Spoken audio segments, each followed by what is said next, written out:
ध्यान दें कि आज आप लोगों को हम जो हमारा सिलेबस है, ठीक, इस सिलेबस के तहत बेसिकली आपको ये बताने वाले हैं कि आप मतलब जुलाई एंड अगस्त में क्या क्या चीजें ग्रामर पोर्शन में तैयार करें।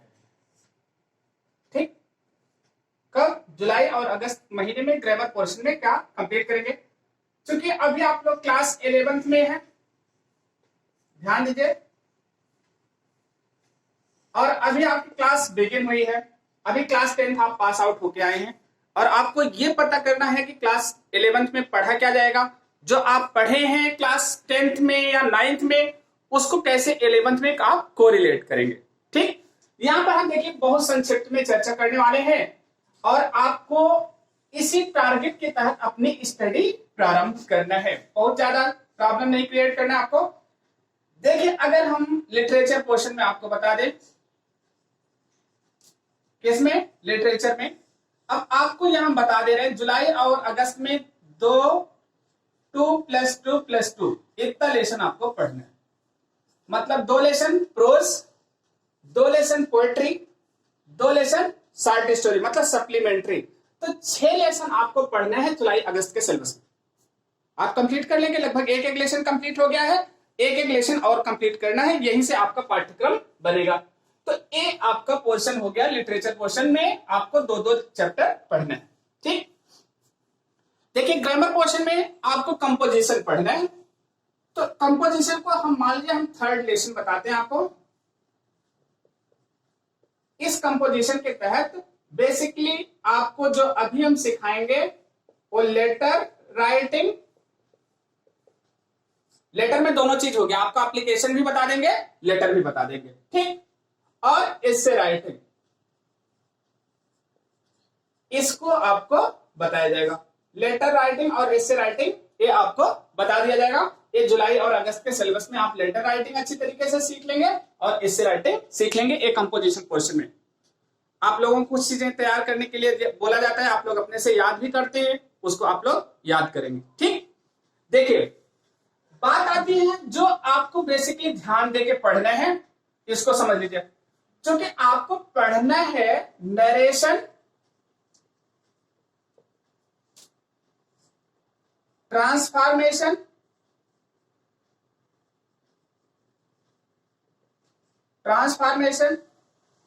Synthesis and syntax. ये पोर्शन पढ़ना है। इसके अलावा वर्ड पावर आपको पढ़ने हैं, बताया भी क्या, हमेशा अपने दिमाग में रखिए। वर्ड पावर में आपको एडीएम फ्रेजेस पढ़ने हैं,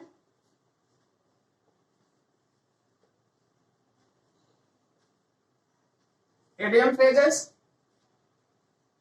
सिनोनिम्स, एंटोनिम्स। ठीक, एंटोनिम्स के बाद वन वर्ड सब्स्टिट्यूशन, मतलब वन वर्ड हो गया आपका, और होमोफोन्स। सबका 3-3 नंबर का आता है, मतलब 3 नंबर, 2 नंबर, 2 नंबर, ऐसे करके सब आते हैं आपके। ये सिलेबस में है आपका।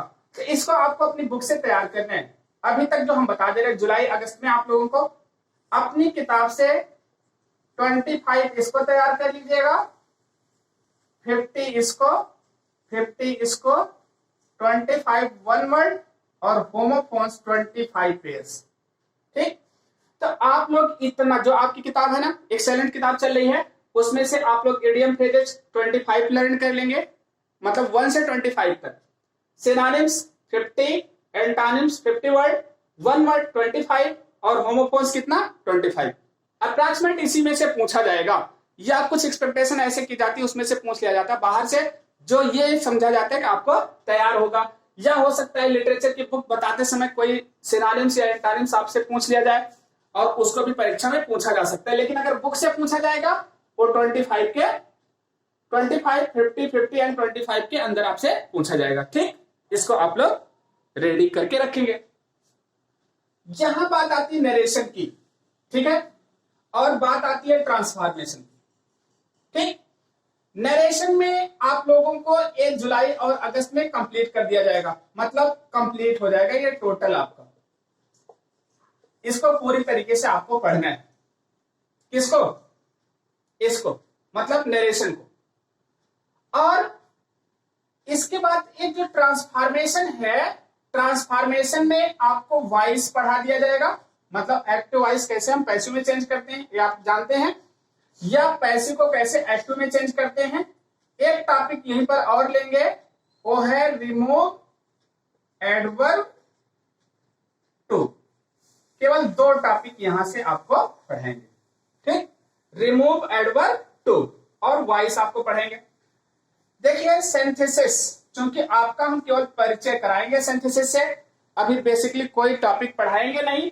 हो सकता है पार्टिसिपल का यूज करना आपको सिंथेसिस में जुलाई और अगस्त के सिलेबस में बताएंगे, मतलब formation of simple sentence, formation of simple sentence.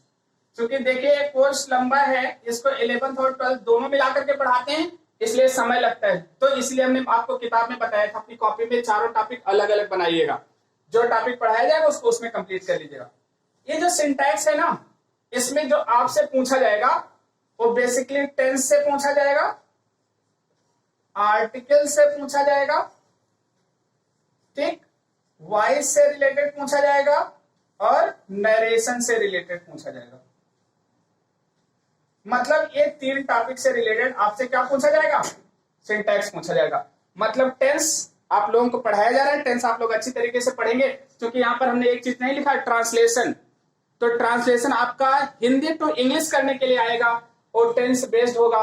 Paragraph ही दिया जाता है, लेकिन बेसिकली टेंस, वॉइस, नरेशन का यूटिलाइजेशन उसमें दिया जाएगा, ठीक। तो सिंटैक्स में आपको टेंस, आर्टिकल, वॉइस और नरेशन तैयार करना है, क्योंकि ये टॉपिक यहाँ पर पढ़ाए जाते रहेंगे, इसको बताएंगे भी। सिंटेंस का मतलब क्या होता है? सेंटेंस को करेक्ट करना, कि किस तरीके से हम सेंटेंस को क्या करते हैं? करेक्ट करते हैं। ओके, चलिए अब बात यहां पर आती है एक चीज की, वो सबसे इंपॉर्टेंट क्या है कि आपको एक टॉपिक हम पढ़ा रहे नरेशन, कुछ वीडियो आपको भेजा भी गया था, और यहां पर हम आपको बताए सिंटैक्स में हम आपको टेंस पढ़ा रहे हैं। आर्टिकल आपको आर्टिकल की वीडियो भेज देंगे, आप लोग आर्टिकल देख लीजिएगा और उसको अपनी कॉपी में कंप्लीट भी कर लीजिएगा। अभी हम देखिए कुछ एक्सरसाइज आपको नरेशन की बताते हैं। आपका जो टाइम टेबल है, टाइम टेबल के अकॉर्डिंग टू ही वीडियो भेजी जाएगी। हो सकता है किसी दिन ऐसा हो जाए कि ना वीडियो बनाई जा सके, तो ग्रामर पोर्शन उस दिन भेज दिया जाएगा, तो उसको आप लोग पढ़ेंगे, ठीक है। देखिए जैसे मान लीजिए हमने नरेशन में आपको बताया, कुछ रूल्स हमने बताया आपको। जैसे हमने लिखा ही said to me, comma inverted comma में, you helped me in my need. Okay, ये आपका सेंटेंस हमने दे दिया। he said to me you helped me in my need। Okay, अब देखिए आपको पता है ये रिपोर्टिंग वर्ब है, सेड ही केवल रिपोर्टिंग वर्ब है, ध्यान दीजिएगा, इसके साथ प्रीपोजिशन टू लगता है।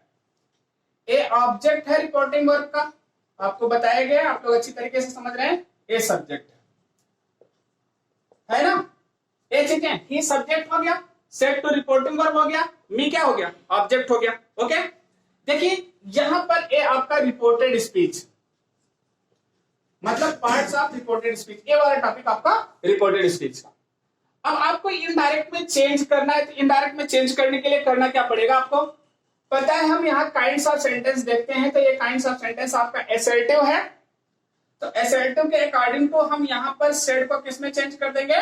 टोल्ड में। तो क्या हो गया? ही टोल्ड मी, ठीक। यहां पर क्या लगाएगा? कॉमा इन्वर्टेड कॉमा हमने हटाया, किसका प्रयोग किया? दैट का। हमने लिखा ही टोल्ड मी दैट। अब देखिए यहां यू लिखा है, सेकंड पर्सन का प्रोनाउन है, मतलब S O N upon 1 2 3 format आपको पता होगा। फर्स्ट पर्सन सब्जेक्ट के अनुसार, सेकंड पर्सन किसके अनुसार? ऑब्जेक्ट के। यहां ऑब्जेक्ट मी लिखा है, इसलिए किसमें कन्वर्ट हो जाएगा? आई। यहां हेल्प लिखा है, हेल्प को हम चेंज करेंगे तो क्या हो जाएगा? I had help. क्यों? पास्ट इंडेफिनिट को पास्ट परफेक्ट में चेंज करते हैं, इसलिए हैड लग गया, हेल्प्ड हो गया, मतलब टेंस चेंज को भी आपको ध्यान में रखना है। हेल्प्ड मी देखिए फर्स्ट पर्सन है, ही के अनुसार चेंज हो जाएगा हिम, इन माई फिर है फर्स्ट पर्सन, ही के अनुसार चेंज हो जाएगा, पॉजेसिव केस आ जाएगी हिज नीड। ओके, एक तो आपका ये हो गया। अब दो हम आपको होमवर्क में दे दे रहे हैं, आप लोग इसको करके मेरे व्हाट्सएप नंबर पर जरूर भेजिएगा। You said to him, comma inverted comma में, you are a good fellow, पहला हो गया। ये आपका होमवर्क दे रहे हैं।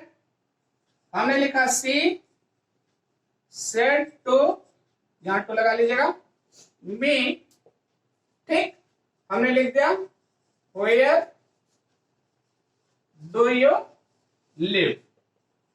देखिए ये आपका क्या हो गया, दूसरा। तो आपको ये पता हो जाना चाहिए कि कैसे ये चीजें आपको मतलब चेंज करना है।